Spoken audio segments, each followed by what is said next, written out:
اعزائي المشاهدين بكم متابعين في الاعلام، تحياتي ايمن العربي، ولسه معاكم من صالون الدكتوره امل شرف وحفل ساهر في نخبه كبيره من الفنانين والاعلاميين والمخرجين ونجوم الصحافه ونجوم الاعلام ونجوم المجتمع. والنهارده طبعا معانا نجمه من نجومه المجتمع ونجومه الاعلام والاخراج، النجمه الفنانه سما المصري. برحب بيكي، انا برحب بيكم وبرحب ببيت المبدعين، احلى مبدعين في الدنيا بجد.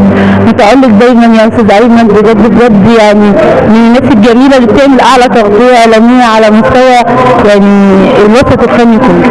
سما احنا بنرحب بيكي دايما. انت عارفه احنا من الناس، في ناس كده احنا بنقابلها دايما نحب نسجل معاها، احنا بنكون مبسوطين لما بيكونوا معانا، ليهم بهجه كده على الشاشه وليهم طعم، في ناس كده بيبقى لها روح كده. انت من الناس دي حبيبي والله على راسي، انا بشوفكم بفرح يعني بحد ذاته، بعيد عن اي صالون انا بشوفكم بفرح يعني. احنا كمان بنشوفك بننبسط. طب انطباعك ايه النهارده؟ بتقولي ايه للدكتوره امل شرف؟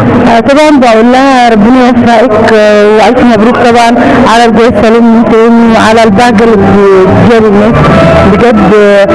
مستوى راقي من الفنانين الموجودين هنا، وانا سعيده بجد جدا وسعيده على الدعوه بجد اللي قدمتيها لي يعني.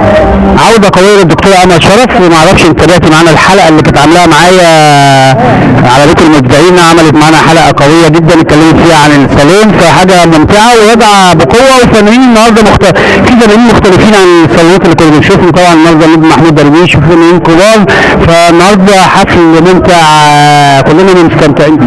بجد هي بتختار وبترتقي في الفنانين، وبعدين حتى لو راحت اي صالون هي بتقدر تقدر الفن الفنانين، فبالتالي بترتقي جدا في الصالون بتاعهم. موفقه دايما ان شاء الله، وموفقه بوجودكم معاهم بامانه، اعلى تغطيه اعلاميه واحلى مذيعين في الدنيا.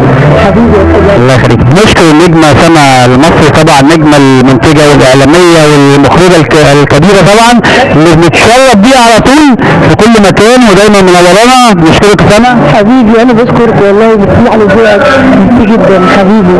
وتحيات نجمه هناء عبد العزيز والنجمه الاعلاميه هبه الغنام، وتحياتي ايمن العربي، وتحيات بيت المبدعين في الاعلام، وبشكر النجمه شريف عبير.